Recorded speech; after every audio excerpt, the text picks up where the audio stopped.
வணக்கம். Big topic with Karthik Maayakumar. Parliament session விடிய நடந்து பார்த்துருக்கீங்களா? ரொம்ப ரேராக மட்டும் தான் நடக்கும். அந்த ரேர் ஈவெண்ட் இப்போ நடந்திருக்குங்க.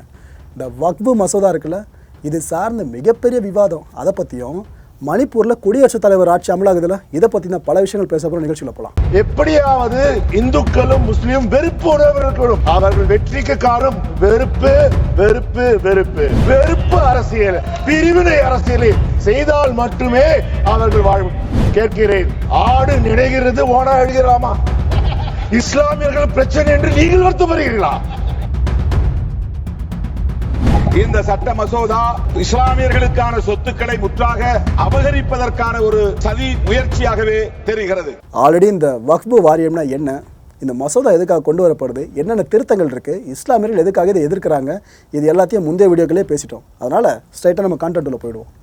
மக்களவையில் எதிர்கட்சியை சேர்ந்த எம்பிக்கள் இருக்காங்களே, ஒவ்வொருத்தராக எழுந்து பேச ஆரம்பித்தாங்க இந்த மசோதாவை பற்றி. அதில் ஸ்பெசிஃபிக்காக தயாநிதி மாறன் அவர்கள் இருக்காங்களே, திமுக எம்பி, இவர் என்னென்ன சொன்னார்னா, எப்படியாவது ஹிந்து முஸ்லீம் வெறுப்பை உண்டாக்குறதுக்கு நீங்கள் முயற்சி பண்ணிகிட்ருக்கீங்க, ஆடு நனையுது அப்படின்னு ஓனாய் அழுகலாமான்னு கேட்டாருங்க. எங்கே அந்த பார்லிமெண்ட் செஷன்லேயே முஸ்லீம்களுக்கு பிரச்சனைன்னு நீங்கள் வருந்துறீங்களா அப்படின்னு கொஸ்டின் ரைஸ் பண்ணார். நீங்கள் பசுத்தோல் போர்த்திய புலின்னு இந்த வார்த்தைகள் வேறு. நல்ல எண்ணத்தில் நீங்கள் இதெல்லாம் செய்கிற மாதிரி தெரியலையேன்னு எந்த அளவுக்கு சர்க்காசமாக பேச முடியுமோ அப்படி பேசியிருந்தார். இந்த வக்ஃப் மசோதாவை கொண்டுவதற்கு முக்கியமான காரணம் யார் என்றால், எண்ணிக்கை என்றால் 71, 62, 36. இது என்ன தெரியுமா எண்ணிக்கை? 2014 யூபியிலே உத்தரப்பிரதேசத்திலே பாஜக வென்ற எம்பி சீட்டுகள் 71.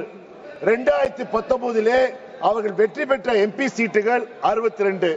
2024 அவர்கள் வெற்றி பெற்ற எம்பி சீட்டுகள் 36. 1990 பாபர் மசூதியை இடிக்க வேண்டும், இடித்த இடத்திலே ராமர் கோயிலை கட்ட வேண்டும், ஸ்ரீராம் ஜெய் ஸ்ரீராம் ஜெய் ஸ்ரீராம் என்று 71 இடங்களை பிடித்தார்கள். பிறகு அவர்கள் மவுசு சரிந்தது. சரிந்த பிறகு 36 கோயிலை திறந்தார்கள். பெரும் ராமர் கோயிலை பெரிய அளவிலே செய்தார்கள். ஆனால் இஸ்லாமியர்களிலிருந்து ராமர் மசூதியை பிடிங்கினால் தவிர அந்த இடத்தை விட இந்துக்களிடமிருந்து சுமார் 4500 ஏக்கர்களை அவர்கள் பிடுங்கினார். குறிப்பாக ஏழை விவசாயிகள் இந்துக்கள். இதற்கு விமான நிலையம் கட்டுவதற்கும் சாலைகள் போடுவதற்கும், பணக்காரர்கள் வந்தால் 5 நட்சத்திர ஓட்டல்கள் தங்குவதற்குமான செய்தார்கள். ஆனால் விளைவு என்ன? நடந்து முடிந்த 2024 தேர்தலில் அயோத்தியில் வெற்றி பெற்றது யார்? சமாஜ்வாடியை சேர்ந்தவர் 56,817 பெற்றார். அவர்கள் தாங்க முடியவில்லை. எப்படியாவது இந்துக்களும் முஸ்லீம் வெறுப்பு உணர்வுகளும் அவர்கள் வெற்றிக்கு காரணம் வெறுப்பு வெறுப்பு வெறுப்பு. அந்த வெறுப்பு உணர்வு, வெறுப்பு அரசியல், பிரிவினை அரசியலை செய்தால் மட்டுமே அவர்கள் வாழும். கேட்கிறேன், ஆடு நினைகிறது ஓனா எழுகிறாமா? இஸ்லாமியர்கள் பிரச்சனை என்று நீங்கள் வருத்தப்படுகிறீர்களா? தொடர்ந்து ஒவ்வொரு முறையும் இஸ்லாமியர்கள் எதிராக மசோதா கொண்டு வந்த யார்? திரு அமித்ஷா அவர்கள் தானே. காஷ்மீர் பில்லை கொண்டு வந்தது யார்? அமித்ஷா அவர்கள் தானே. அப்போது சொன்னார், அப்போது கேட்டோம், ஐயா நீங்கள் கொண்டு வருகிறீர்கள், வட இந்தியாவுக்கு மட்டும் கொண்டு வருகிறீர்களே, எங்கள் இலங்கை தமிழர்கள் கொண்டு வாருங்கள். ஆனால் உங்கள் காதிலே செவியிலே விழவில்லை. இன்று இதை கொண்டு வருங்கள், நீங்கள் பாதுகாக்கிறார். அதாவது வக்ஃப் சொத்துக்கள் குறைந்த விலைக்கு போகிறதா? என்ன கஷ்டப்படுறா பாருங்கள். வக்ஃப் சொத்துக்கள் குறைந்த விலைக்கு கொடுக்கிறார்கள். சார், ஒன்னு கேட்கிறேன், ஐயா, நீங்க உங்களுக்கு வந்தால் ரத்தம், எங்களுக்கு வந்தால் தக்காளி சட்னியா? நீங்கள் ஏர் இந்தியாவை விற்றீர்களே, அது அதிகாரப்பூர்வமாக 16,000 கோடிக்கு ஏர் இந்தியா விற்றீர்கள். ஆனால் நீங்கள் கட்டிய கடன் 63,000 கோடி கடனை நீங்கள் கட்டினீர்கள். அது மட்டுமா? உங்கள் நண்பர்களுக்கு, அதானியார் இருக்கட்டும், அம்பானியார் இருக்கட்டும், அவர் கடனெல்லாம் தள்ளுபடி செய்தீர்களே. 4.5 லட்சம் கோடிகளை அதிகாரப்பூர்வமாக நீங்க செய்தீர்களே. அப்பொழுது நீங்க அதுக்கு ஒரு கொண்டு வர வேண்டுமா? இப்பொழுது சொல்லுகிறார்களா, ஐயா பெண்களுக்கு एयर इंडिया को बेचने से वक्फ बिल का क्या संबंध है? फुल्ली वक्फ, अबाउट वक्फ सर, अबाउट वक्फ. आप वक्फ पे சார், இன்றைக்கு நீங்கள் சொல்றீர்கள், எங்கள் தமிழ்நாட்டிலே வக்ஃப் போர்டு சேர்மனாக ஒரு பெண் இருந்திருக்கிறார். இப்பொழுது கூட எங்கள் தமிழ்நாட்டு வக்ஃபோல 2 பெண்மணிகள் இருக்கிறார்கள். அது ஒரு பெண்மணி யார் என்றால் தமிழ்நாடு முஸ்லிம் லீக் தலைவர் அப்துல் சபாதின் பெண். அவர் முன்னாள் எம்பியாக இருக்கிறார். இந்த பிரச்சனை பெண்களை பற்றி நீங்கள் பெருசா இல்லை, ஏற்கனவே வக்ஃபிலே பெண்கள் வந்திருக்கிறார்கள். நீங்கள் புதிதாக செய்வது போல் செய்கிறீர்கள். உண்மையில் உங்களுக்கு என்ன, வருகிற தேர்தலில் யூபியை வெல்ல வேண்டும். யூபியை வென்றால் மட்டுமே நீங்கள் மீண்டும் ஆட்சிக்கு வர வேண்டும். அப்ப என்ன செய்வீர்கள்?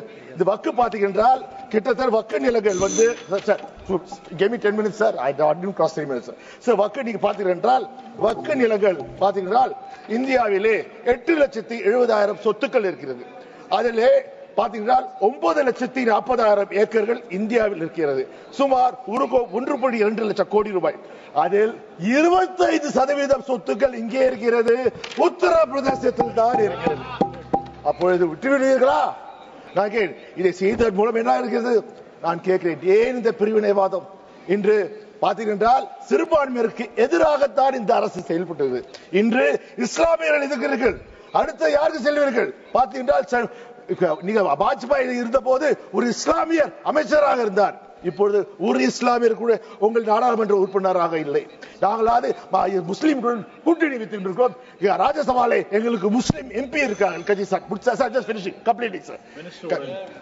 அது மட்டுமா, இன்று ஒரு சிறுபான்மையர் மந்திரியா இருக்கிறார். நான் அவர் சொல்றேன், முதலே இஸ்லாமியர்களை ஒழித்தார்கள், அடுத்தது கிறிஸ்துவர்களை ஒழிப்பார்கள், அடுத்தது தலித்தை ஒழிப்பார்கள், யாரும் இருக்க மாட்டார்கள். நான் இதை கேட்பது என்றால், ஐயா நீங்கள் நல்ல எண்ணத்தை செய்யலை, நீங்கள் பசு தோல் போற்றிய புலி, நீங்கள் வந்து மக்களை ஏமாற்றப்பார்கள், வாக்கு வங்கி அரசியல் செய்யுங்கள், செய்யாதீர்கள். திருமாவளவன் அவர்கள் இவங்க என்ன சொன்னாங்கன்னா, இது ஒட்டுமொத்த தேசத்துக்கே எதிரான மசோதா அப்படின்னு வக்ஃப் வாரிய திருத்த சட்ட மசோதா இருக்குல்ல, இதை சொல்கிறாரு. அரசமைப்பு சட்டத்துக்கே எதிரானது இதுன்னு அடுத்த ஒரு போடியம் போட்டார். இஸ்லாமியர்களோட ஒற்றுமையை நீங்கள் சிதைக்க பார்க்குறீங்க, அதுக்கான அட்டெம்ப்ட் தான் இதுன்னு இன்னொரு பெருங்குற்றச்சாட்டு. இது இஸ்லாமியர்களுக்கு மட்டுமல்ல, ஒட்டுமொத்த தேசத்திற்கே எதிரானது, தேச ஒற்றுமைக்கும் ஒருமைப்பாட்டுக்கும் எதிரானது, அரசமைப்பு சட்டத்திற்கு எதிரானது. ஆகவே இந்த சட்டத்தை விடுதலை சிறுத்தைகள் கட்சியின் சார்பில் மிக வன்மையாக எதிர்க்கிறேன். இந்த சட்ட மசோதா இஸ்லாமியர்களுக்கான சொத்துக்களை முற்றாக அபகரிப்பதற்கான ஒரு சதி முயற்சியாகவே தெரிகிறது.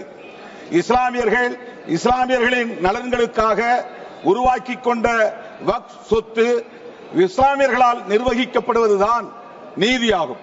ஆனால் அதற்கென உருவாக்கப்பட்டிருக்கிற நிர்வாக குழுவில் இஸ்லாமியர் அல்லாதவர்களை வாரியத்தில் 11 பேரில் 7 பேரையும், சென்ட்ரல் கவுன்சில் என்கிற அகில இந்திய அளவிலான அவையில் 22 பேரில் 12 பேரையும் நியமித்துக் கொள்வதற்கான வாய்ப்பை இந்த சட்ட மசோதா வழங்குகிறது. இது எந்த வகையிலான நீதியாக இருக்க முடியும்? இஸ்லாமியர்கள் மீதான உங்கள் வெறுப்பு அரசியல் நாளுக்கு நாள் அதிகரித்து வருகிறது. இது ஒரு பாசிச தாக்குதலாகத்தான் நிகழ்ந்து கொண்டிருக்கின்றன. ஏற்கனவே சிஏஏ சட்டத்தை கொண்டு வந்தீர்கள், ஏற்கனவே பாபர் மசூதியை இடித்தீர்கள், ஏற்கனவே ஜம்மு காஷ்மீரை சிதைத்தீர்கள். இன்றைக்கு இப்படி ஒரு சட்டத்தை கொண்டு வந்து இஸ்லாமியர்களுக்கு எதிரான வெறுப்பு அரசியலை நீங்கள் விதைத்துக் கொண்டிருக்கிறீர்கள். இது வலதுசாரி பெரும்பான்மைவாத பாசிச தாக்குதல் என்று சுட்டிக்காட்டி இதை நான் வன்மையாக கண்டிக்கிறேன். மேலும் இஸ்லாமிய சமூகத்தினரின் ஒற்றுமையை சீர்குலைக்கும் வகையில் ஆகா காணிகளுக்கு தனி வக்ஃப் வாரியம் என்றும், ஷியா முஸ்லிம்களுக்கு தனி வக்ஃப் வாரியம் என்றும், போரோ முஸ்லிம்களுக்கு தனி வக்ஃப் வாரியம் என்றும் நீங்கள் அறிவித்திருப்பது மிக மோசமான ஒரு பாசிச தாக்குதலாகும்.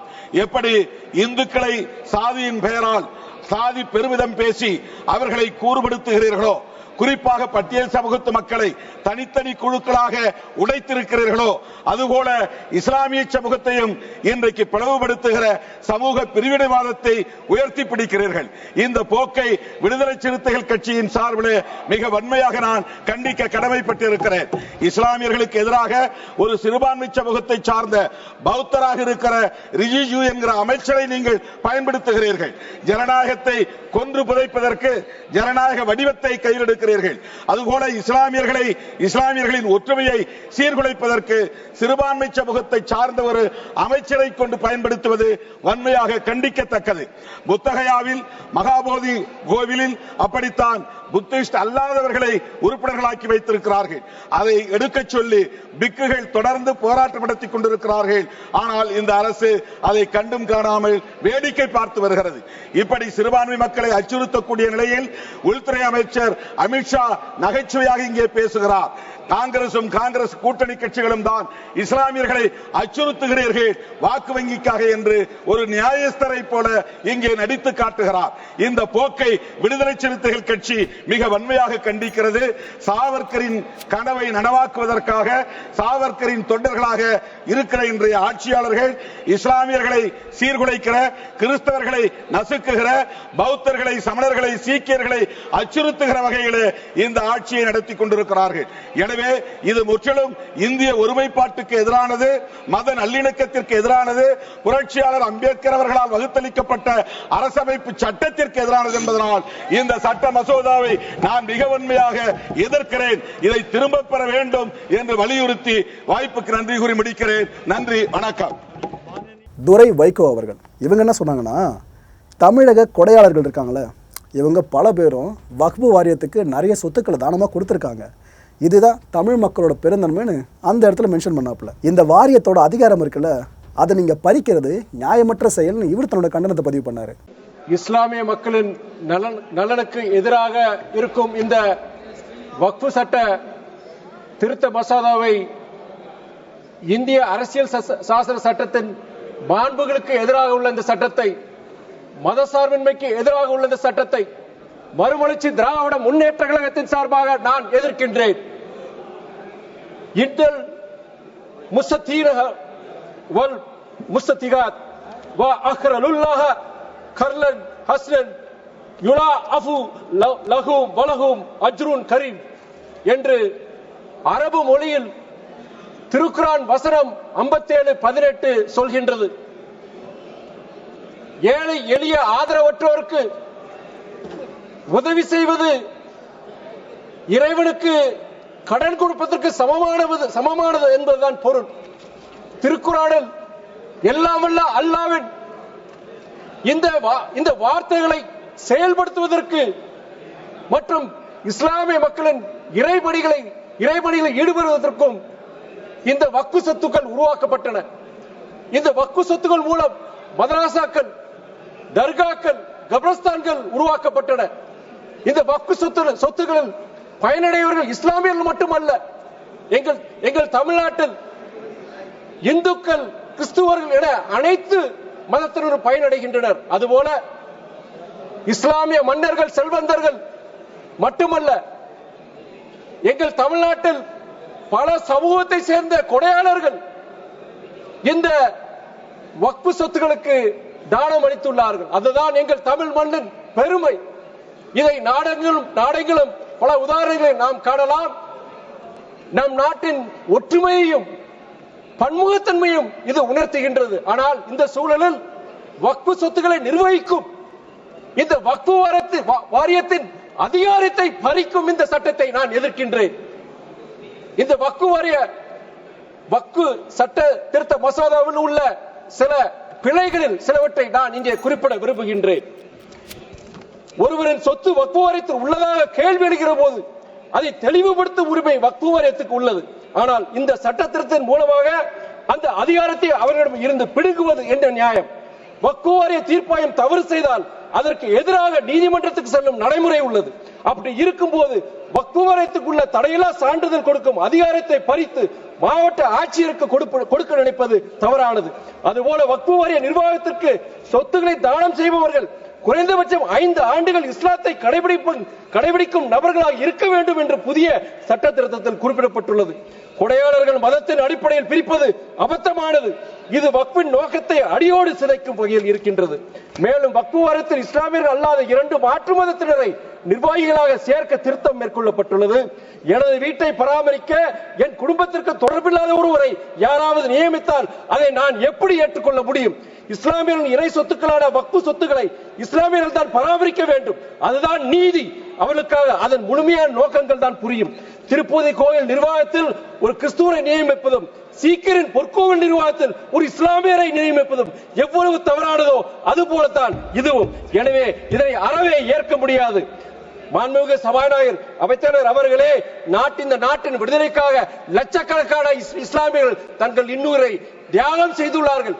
பல போராட்ட களங்களில் தங்களுடைய சொத்துக்களை வாரி வழங்கியுள்ளார்கள் என்பதை இந்த சபையில் இங்கே நினைவூட்ட விரும்புகிறேன். திருக்கோயில்களில் ஆறுகால பூஜைகள் நடைபெறட்டும், தேவாலயங்கள் ஜெபக்கூட்டங்கள் நடக்கட்டும், மசூதியில் ஐவேளையில் தொழுகைகள் நடக்கட்டும், அதே போல பகுத்தறி பிரச்சாரம் நடக்கட்டும் என்று கடந்த 60 ஆண்டுகளாக தமிழ்நாட்டின் பட்டி தொட்டிகள் எல்லாம் மத நல்லிணக்கத்திற்காக முழங்கி அரணாக விளங்குவர் எங்கள் தலைவர் வைகோ அவர்கள். அவர் வலியுறுத்திய அந்த மத நல்லிணக்கத்தை நாடு முழுவதும் கொண்டு சேர்த்து இஸ்லாமியர்கள் அச்சுறுத்தும் வகையில் உள்ள இந்த சட்டத்தை திரும்பி பெற்று அவர்கள் உரிமையை காக்க மறுமலர்ச்சி திராவிட முன்னேற்ற கழகத்தின் சார்பாகவும் இஸ்லாமிய சகோதரின் சார்பாகவும் மாண்புமிகு தமிழக முதலமைச்சர் அண்ணன் மு க ஸ்டாலின் சார்பாகவும் நான் கேட்டுக்கொள்கிறேன். நன்றி, வணக்கம். காங்கிரஸ் எம்பியான ஜோதிமணி அவர்கள் இவங்க என்ன சொன்னாங்கன்னா, இது நீதித்துறையின் மேலே நேரடியாக நடத்தப்படுற தாக்குதல்னு சொல்லிட்டு முஸ்லீம் அல்லாதவரை எப்படிங்க நீங்கள் உறுப்பினராக்கலாம் அப்படின்னு கேட்குறாங்க. இதைத்தான் எல்லாரும் கேட்குற கேள்வியாக இருக்குது. இஸ்லாமிய சட்டத்தின்படி அவங்க எப்படி நிர்வகிக்க முடியும் அப்படின்னு கேட்குறாங்க. அதாவது ஒரு முஸ்லீமுக்கு தெரியும், ஆனால் நான் முஸ்லீமுக்கு எப்படி இதெல்லாம் தெரியும்? ஸோ அவங்க எப்படி மேனேஜ் பண்ண முடியும்? நீங்கள் ஆர்எஸ்எஸ் பிஜேபி ஆட்களை ஃபியூச்சரில் இந்த வாரியத்துக்காக நியமிக்க மாட்டீங்க அப்படின்றதுக்கு யார் கேரண்டி கொடுப்பா அப்படின்னு வேறு கேட்டாங்க. The ideals of equality and fairness are being challenged by the forces seeking to divide and marginalized. The Waqf bill just is not a legislative proposal. It's a test of our commitment to justice, a contest between fairness and discrimination, the principle of our constitution and the politics of exclusion. The proposed amendments directly violate the articles 14, 25 and 26 of the Constitution, 26th Constitution. My colleagues have elaborately discussed about it, so I don't get into the details. I would like to make few points. Sir, one issue which deeply concerns me is allowing non-Muslim members into Waqf board and council. As Minister said, this is not like a defense ministry, which is a government property. This is a Waqf is not a government property and governed by a Muslim's law. How you go and appoint a non-Muslim members in this Waqf board? My concern is, you are saying government can appoint people. What is the guarantee that you will not appoint RSS BJP people in the Waqf board, which can create a permanent tension? What is the guarantee that you will not appoint non-Hindu members into Hindu endowment board, non-Sikh members into Gurudwara committees, non-Christian members into church management? I am warning you, you are showing a poisonous seeds in this country, the harmonious land that will hurt us very badly. Sir, you do not want this country to move forward. You do not want to talk about education, employment, economic growth, social justice, harmony. You do not want to talk about science, technology, artificial intelligence, but the very engines will drive the modern nations. Instead, you focus on religious polarization. Hindu, Muslim, Hindu, Muslim, Hindu, Muslim. How long you are going to talk about this? Whether a Hindu, Muslim or Sikh, we all want one thing. We all want peace. We all want prosperous. We all want happiness. We all want harmony. But this government is not providing it. This government is going opposite to this. You stuck in the past. You are living in the era of Babur and Aurangzeb. This is not enough for you. Now you are started digging the graves of 300-year-old graves.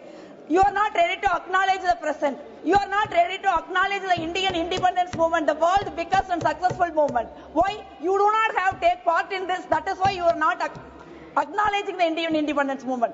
But Muslim brothers are not like, sisters are not like that. They fought shoulder to shoulder with other Indian brothers, Hindus, Muslims, Sikhs, everybody fought together for the freedom struggle. When our heroes are sacrificed their life, your ancestors are writing a mercy petition to British. You are saying every time your people are saying, go to Pakistan, go to Pakistan. You should remind that when Indian Muslim has a choice, when India and Pakistan were divided, they choose this country as their land. They have a choice, still they choose this. That should be respected because it's their country. You cannot discriminate them. Sir, I have one more issue. See, you are saying on the one, sir, I have time. Section 3 of this bill, Section 3(9)(a) of this bill introduced an arbitrary restriction by saying non-Muslim cannot donate to Waqf. How can you say that, sir? How you divide somebody's, you are saying 5 years practicing Muslim. How you will find out somebody is 5 years practicing Muslim or not? You are going to put a geotag, or you are going to put a chip in their brain, or you are going to Pegasus on their phone. What is the guarantee that you will not do tomorrow? You want me to prove I am a practicing Hindu. You want to somebody else, Amar Singh ji, he is a practicing Sikh. Is this what you wanted to do this country? Is this important to this country? That's what I want to ask. Now you are technically preventing us from what we wanted to do. You want to dictate us what we want to study, what we want to eat, how many languages we want to study. This is what you are imposing us. This imposition is not acceptable to us. Dhanibad Speaker sir, for this opportunity to support this. இவ்வளோ விமர்சனங்கள் எழுந்துகிட்டு இருக்கா. இது எல்லாத்துக்கும் சேர்த்து வச்சு மத்திய உள்துறை அமைச்சரான அமித்ஷா அவர்கள் ஒரு நீண்ட நெடிய விளக்கத்தை கொடுத்தாரு, நிறைய பதில்களே கொடுத்தாருங்க. அதில் ஒரு இடம் முக்கியமாக எல்லாரும் கவனித்து பார்க்க வேண்டிய இடம். இதை நான் சொல்லிடுறேன், அவர் சொன்னதை இதில் உண்மைத்தன்மை இருக்கா இல்லையான்றதை மக்கள் நீங்கள் முடிவு பண்ணிக்கலாம். ஓகே, 1913 வருஷத்துலேருந்து 2013 வரைக்கும் கிட்டத்தட்ட 100 வருஷமாக, இந்த 100 வருஷங்களில் வக்ஃப் வாரியத்துக்குன்னு பார்த்தீங்கன்னா 18 லட்சம் ஏக்கர் நிலம் மட்டும்தான் இருந்திருக்கு. 100 வருஷத்தில் 21 லட்சம் ஏக்கர் நிலம் பார்த்தீங்கன்னா காங்கிரஸ் பீரியடில் அதிகரிச்சிருக்குங்க இந்த வக்ஃப் வாரியம் சார்ந்து அப்படின்னு சொல்கிறாரு. எஸ்பெஷலி 2013 ஸ்டாட்ஸ் படி. ஸோ ஒட்டுமொத்தமாக 39 லட்சம் ஏக்கர் நிலம் இங்கே வக்ஃப் வாரியத்தோட கண்ட்ரோலு கீழே வருது.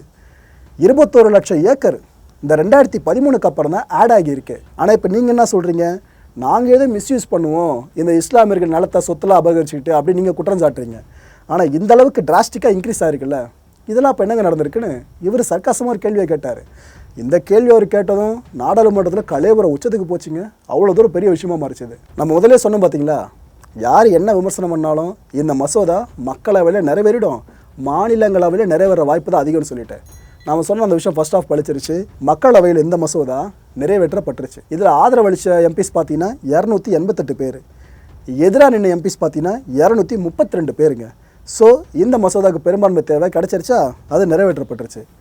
இந்த வக்ஃப் சொத்தை அபகரிக்கிறதுக்காக தான் நீங்கள் இவ்வளோ ட்ரை பண்ணிக்கிட்டு இருக்கீங்க அப்படின்னு எதிர்க்கட்சிகள் இந்த வாக்கெடுப்பு முடிஞ்சும் கூட கிளைம் பண்ணிகிட்டே இருந்தாங்க, அலிகேஷன்ஸை முன் வச்சுட்டே இருந்தாங்க. இப்போ நம்ம நாட்டோட சட்டம் வருதுன்னா எப்படிங்க, முதல்ல மக்களவையில் மசோதா நிறைவேறணும், அதுக்கப்புறம் மாநிலங்களவையில் நிறைவேறணும்.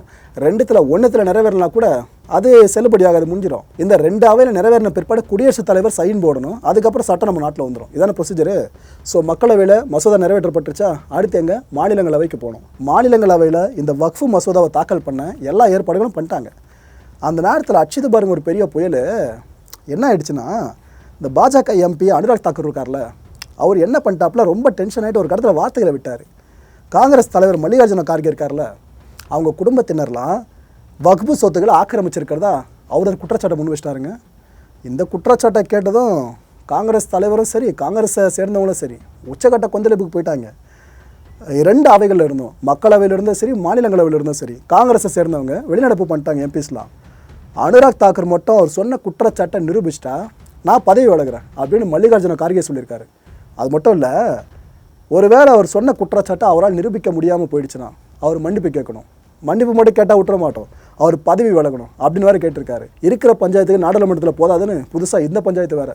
மக்களவையிலேருந்து மாநிலங்களவை ட்ராவல் பண்ணுமா, இப்போ திரும்பவும் மக்களவைக்கு வாங்க. மக்களவையில் இந்த மணிப்பூரில் குடியரசுத் தலைவர் ஆட்சி அமலாகிறது சம்பந்தமான ஒரு தீர்மானங்க. இதை கொண்டு வந்தது வேறு யாரும் இல்லை, மத்திய உள்துறை அமைச்சரான அமித்ஷா அவர்கள் தான்.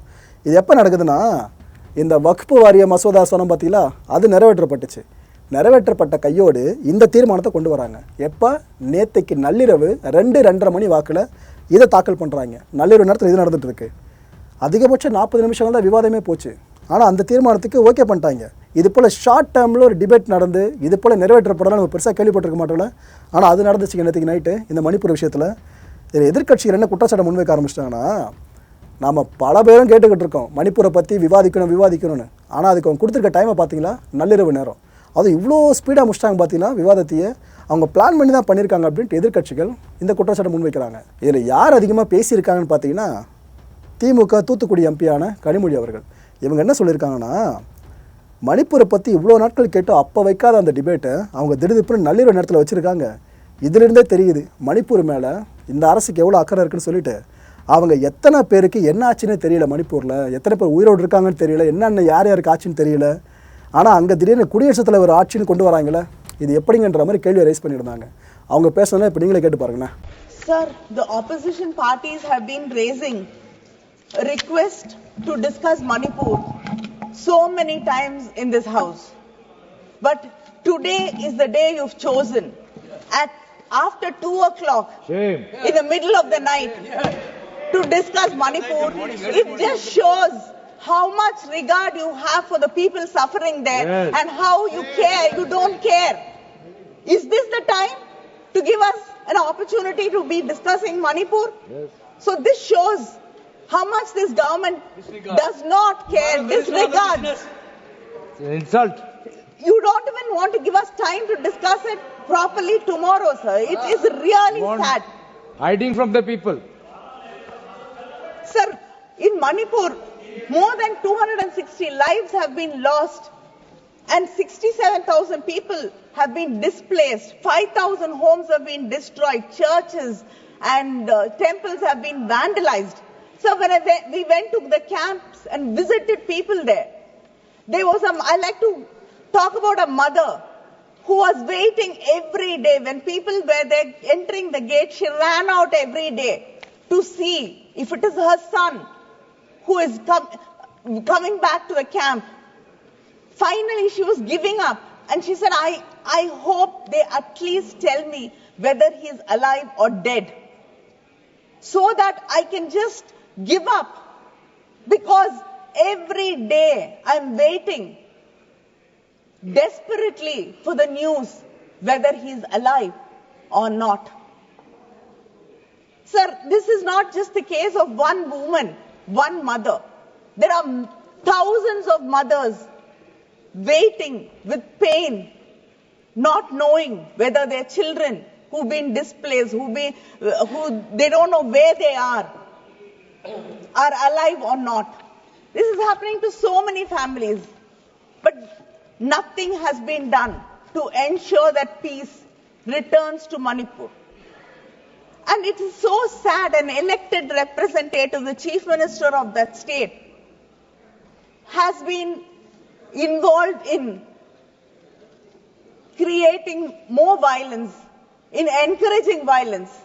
Sir, how did the arms, how did guns, how did arms go to the hands of terrorists and protesters there? Isn't this a shame? Who is going to be responsible? Who is going to answer for the lives lost there? So 2 women who were insulted, paraded, stripped. It has put this nation to shame. Yes. Who is going to answer that? We have no answers, and the Home Minister said free movement after President's rule was imposed. Was there an opportunity for peace after that? No. Again, there was bloodshed after he promised free movement. Over 103 people have been injured. 16 are critically injured and in hospital. Sir, if this is the state, what is the point of President's rule? Sir, and what have you done? Over 14,000 students have not been able to go back to school. But you are reducing budgets. Only 2.3% has been increased in education budget for Manipur. When more than 14,000 students are children are not being able to go back to schools. And you've cut the food budget by over 28%. You've cut, there's a reduction. Where in camps people do not have water, food to eat. Sir, our Chief Minister has clearly said that we want peace and normalcy to return, but we want an elected government to be returned, and an elected government will ensure a government which will ensure that there is peace and harmony, and a government which will bring people together, not do divisive politics like this government tries to do and divide people. You talked about so much about women in this bill which we passed here. But do you care about the women in Manipur? No. So, I think This is a time for you to be honest with yourselves and answer the people of this country. Thank you. மக்களை இந்த கான்டென்ட்டை பொறுத்த வரைக்கும் மனசில் ஒரே ஒரு வினா இருக்குது. முடிஞ்சதுக்கான பதில்களை கீழே கமெண்ட் செக்ஷனில் கமெண்ட்டாக லீவ் பண்ணுங்கள். இந்த வக்ஃப் மசோதா இருக்குல்ல, இதை எதிர்த்து உச்சநீதிமன்றத்தில் நாங்கள் வழக்கு தொடர போகிறோன்னு திமுக பகிரங்கமாக அறிவிச்சிருக்காங்க. முதலமைச்சர் மு க ஸ்டாலின் இருக்காங்களே, அவங்க அறிவித்த அறிவிப்பு தான் அது. இதை பற்றி நீங்கள் என்ன நினைக்கிறீங்க மக்களே? இந்த விஷயம் ஆக்கப்பூர்வமான முடிவை தரும்னு நீங்கள் நம்புறீங்களா? அடுத்த நிகழ்ச்சியை சந்திக்கலாம். நன்றி, வணக்கம். வணக்கம் மாயம் ஸ்டுடியோஸ் நண்பர்களே. மாயம் ட்ரெண்ட்ஸ் அப்படின்ற ஒரு புதிய ஃபேஸ்புக் பேஜை ஓப்பன் பண்ணியிருக்கோம். நீங்கள் யூடியூப்பில் பார்த்துட்டு இருக்கீங்களா நம்மளோட கான்டென்ட்ஸ்லாம். இதெல்லாம் விட ஒரு படி மேலே ரொம்ப கிறிஸ்பாகவும் ரொம்ப சூப்பராகவும் நிறைய கான்டென்ட்ஸ் உங்களுக்கு இந்த பேஜில் காத்துட்ருக்குங்க. ஸோ உடனடியாக ஃபேஸ்புக் பிளாட்ஃபார்ம் போங்க, மாயம் ட்ரெண்ட்ஸ்னு டைப் பண்ணி சர்ச் பண்ணி நம்ம பேஜை ஃபாலோ பண்ணுங்கள். அப்படியே நம்ம சேனலையும் நீங்கள் சப்ஸ்கிரைப் பண்ணிட்டீங்க அப்படின்னா இன்னும் நிறைய புது புது கான்டென்ட்ஸை உங்களுக்காக ப்ரொடியூஸ் பண்ணி கொடுத்துக்கிட்டே இருப்பாங்க. நீங்கள் பண்ணுற ஒவ்வொரு சப்ஸ்கிரிப்ஷனும் எங்களுக்கு பெரிய மோட்டிவேஷனாக அமையும்.